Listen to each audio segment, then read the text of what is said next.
Para atualizar as informações da base de dados por código, tínhamos duas possibilidades. Fazer utilizando o Business Component da transação, através de seus métodos insert, update ou delete, o save e o insert or update, ou fazer exclusivamente dentro de um procedimento, através dos comandos new, for each e delete. Em outros vídeos, estudamos detalhadamente o primeiro caso. Agora vamos nos aprofundar no segundo. É muito importante ter em mente que esta segunda forma de atualização só pode ser feita no source de um procedimento. Os comandos que estudaremos não serão válidos em nenhum outro lugar, como eventos de panels ou web panels, mas apenas aqui, em procedimentos. Vamos começar com o comando que permite inserir um registro em uma tabela. É literalmente um registro e em uma tabela. Suponhamos que temos a transação Attraction, que registra atrações turísticas, onde também haverá uma transação Country, que registra as informações de cada país e suas cidades, e uma Category, que registra as categorias nas quais são classificadas as atrações turísticas, e que queremos inserir através de um procedimento o Cristo Redentor na tabela associada à Attraction. Para isso, pedimos que execute no source do procedimento o comando new, atribuindo valor a cada um dos atributos da tabela para o registro que queremos inserir. Aqui, estaremos trabalhando diretamente com a tabela, desvinculados completamente da transação que a cria. Ou seja, não importam as regras da transação, nem os eventos, nem nada. O comando new é completamente indiferente à transação. A única coisa com que se importa é a composição da tabela da base de dados, na qual tentará inserir um registro. Portanto, aqui os atributos inferidos ou fórmulas da transação não participam de forma alguma. Para o new, não existem.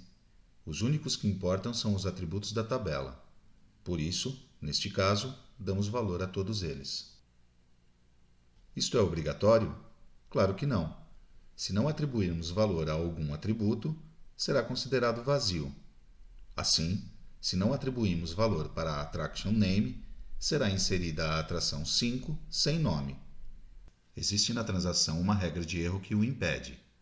É que, como dissemos, a transação aqui não interfere para outra coisa senão para dar existência à tabela na base de dados. Esta é uma primeira grande diferença com a inserção por meio de Business Component.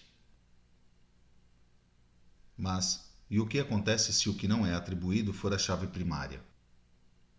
Será feita uma tentativa de inserir um registro de chave vazia, como se tivéssemos atribuído explicitamente 0. Se a chave primária não é autonumerada, então, se não existe na tabela um registro com esse ID 0, o insere. E se existe? Não fará nada. Não veremos nenhuma diferença entre ter executado o new e não tê-lo feito. Ou seja, o comando new controla a unicidade de registros, não irá inserir registro de chave duplicada. O mesmo que ocorreria se já existisse a atração com ID 5 na tabela quando vamos executar o new. Aqui, não fará absolutamente nada devido ao controle de unicidade. E isto vale tanto para a chave primária quanto para chaves candidatas. Imaginemos, por exemplo, que a Attraction Name seja chave candidata, ou seja, temos um índice unique definido neste atributo. E suponhamos que o registro de ID 3 tivesse como valor de Attraction Name o mesmo que estamos agora querendo inserir como registro 5. Ao ser executado o new, não fará nada, uma vez que encontrará que já existe um registro com Attraction Name idêntico ao do registro que estamos querendo inserir.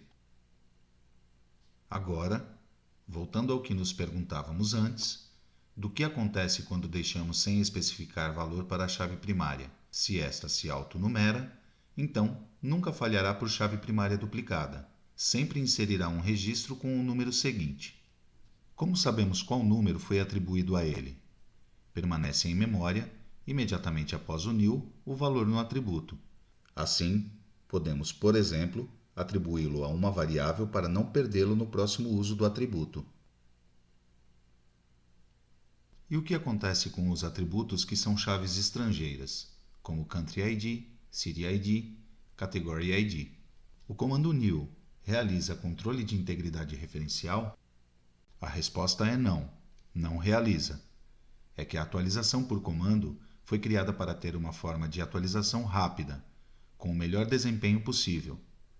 Realizar essas verificações sempre retarda a operação. Quando se trata de um só registro, isto não importa, mas vamos pensar no que acontece se temos que inserir milhões de registros. Assim, por exemplo, se para o novo registro queremos atribuir um país de ID 15, o comando new não controlará que exista na tabela que armazena os países um com esse valor. Irá inserir o registro sem problemas, e a base de dados ficará em estado inconsistente. Vamos ao GNexus para testá-lo. Temos as 3 transações com dados. Em particular, a Traction tem esses 4 registros. A Traction ID é autonumerado. Criamos este Web Panel, onde o usuário pressionará o botão New Attraction, que chamará um procedimento que tentará inserir um novo registro na tabela Attraction para o Cristo Redentor. O procedimento retornará o Attraction ID que a base de dados atribuiu ao registro inserido. Com isto, montamos a mensagem que o usuário verá no painel. Vamos testar. The Attraction 5 was inserted. Vamos ver. E aqui vemos, efetivamente, a atração 5 inserida na tabela.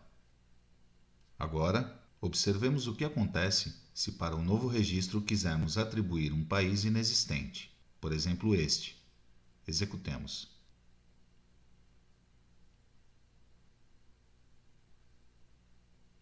Travamos o programa, quando o que esperávamos era que tivesse inserido o registro sem problema, já que dissemos que o new não controla a integridade referencial. O que aconteceu então? É verdade que o programa não está controlando a integridade referencial, mas a base de dados está. Então, o new tentou realizar a inserção, mas a base de dados não deixou e lançou uma exceção. Por padrão, a base de dados controla a integridade referencial. Podemos desligar este controle por meio de uma propriedade, mas o que vemos claramente é que o new não está fazendo isso. Portanto, devemos ter muito cuidado ao utilizar este comando, pois um cancelamento de programa como este é inaceitável para o usuário final. E o que acontece se deixamos sem atribuir uma chave estrangeira? Novamente, o new não realizará nenhuma verificação e tentará inserir o registro. Se a base de dados fizer isso, então lançará uma exceção como a anterior, que interromperá o programa se não for capturada e manipulada por ele. Poderíamos pensar que se o atributo aceita nulos, então, nesse caso, não falhará nunca, porque a base de dados permitirá esse nulo para a chave estrangeira. No entanto, deve-se ter cuidado sobre como a base de dados interpreta que se trata de um valor nulo e não de um valor vazio. Sobre isso, falaremos em outro vídeo. Se tudo estiver bem, então o new insere um registro na tabela. E o que acontece com o commit? Se vamos ver a navegação do procedimento que executamos há pouco, está nos mostrando um aviso que diz que o programa pode ser chamado por outro programa e que a propriedade commitOnExit está configurada como yes. Aqui a vemos.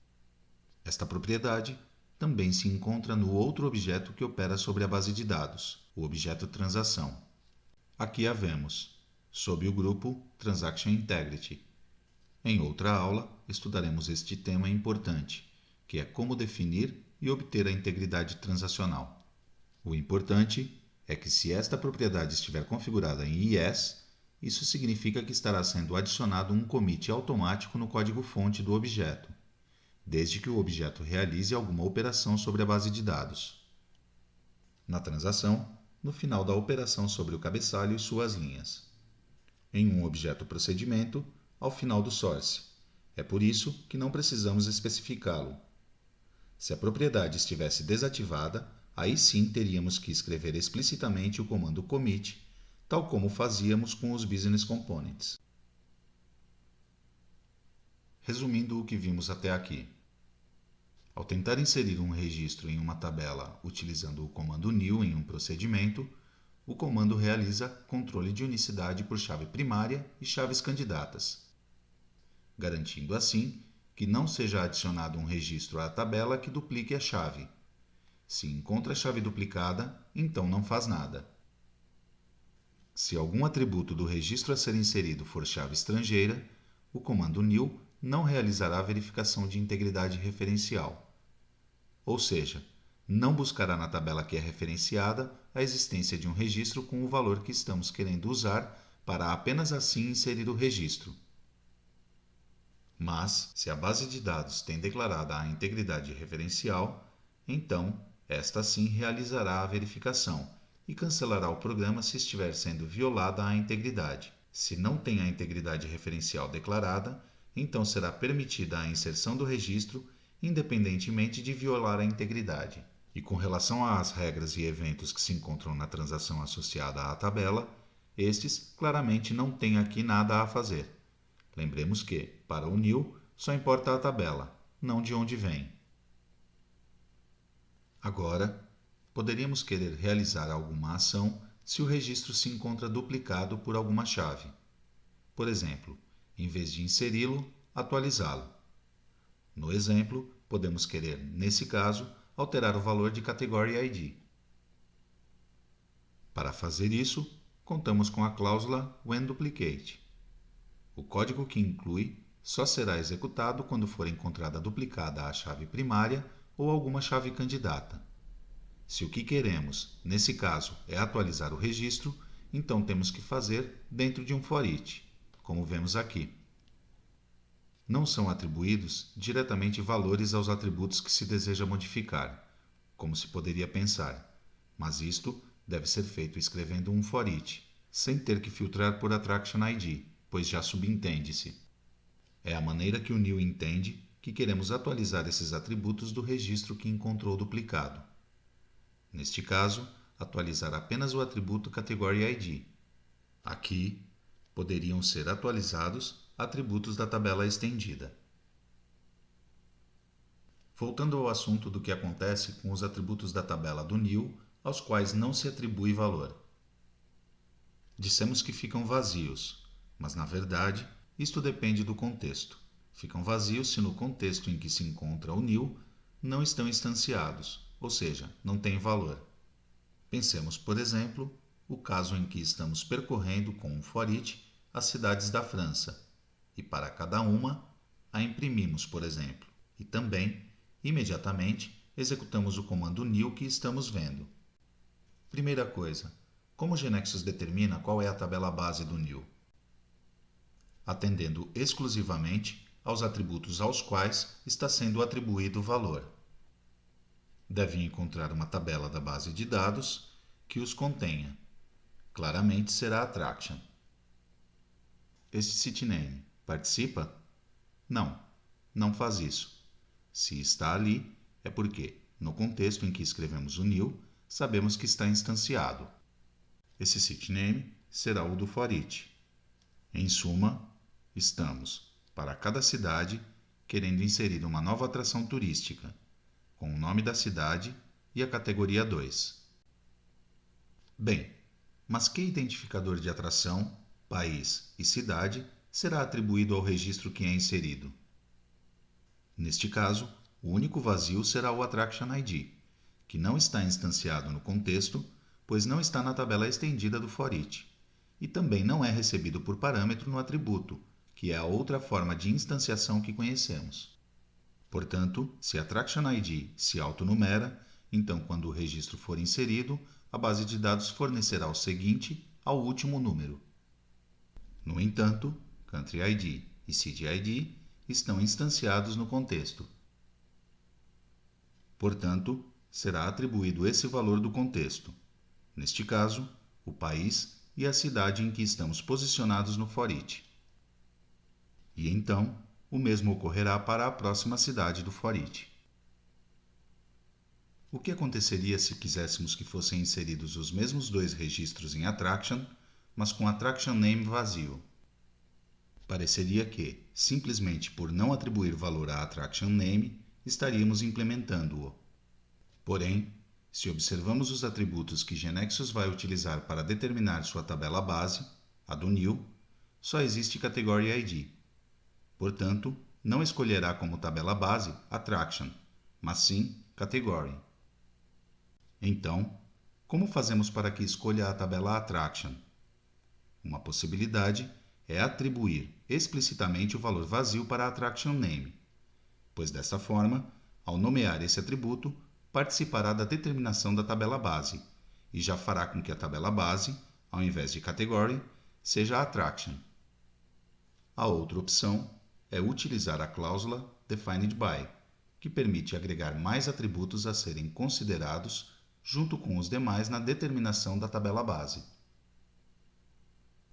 Em resumo, o comando new é utilizado para inserir um registro em uma tabela. A tabela é determinada de acordo com os atributos que aparecem atribuídos. Se for adicionada a cláusula defined by, então os atributos que aparecem ali listados também participam. Aqui, o conceito de tabela estendida não tem nenhum sentido. Por outro lado, vimos que o único controle programático que realiza o new é o controle de unicidade, e que se fosse encontrado um registro com a chave que estamos tentando inserir, então o new não fazia nada, a menos que tivéssemos programado a cláusula whenDuplicate. E havíamos dito que ali, entre outros comandos, podemos incluir um foreach para atualizar atributos do registro que foi encontrado duplicado. Todos os atributos podem ser atualizados? Por exemplo, a chave primária pode ser atualizada ali? A resposta é não, mas será possível atualizar os atributos da tabela estendida. Por último, para que o registro seja comitado na base de dados, devemos nos certificar de que o comando commit seja executado. Em um procedimento, por padrão, é colocado um commit implícito ao final, mas podemos escrever explicitamente commits no source, onde nos convenha. Não veremos aqui, mas opcionalmente pode ser especificada uma cláusula blocking, que o que faz é permitir fazer inserções na base de dados em bloco, em vez de registro por registro, desde que o new esteja dentro de uma estrutura repetitiva. Isto, claramente, será por razões de eficiência, quando as inserções batch sejam muito grandes. A seguir, veremos como atualizar por procedimento.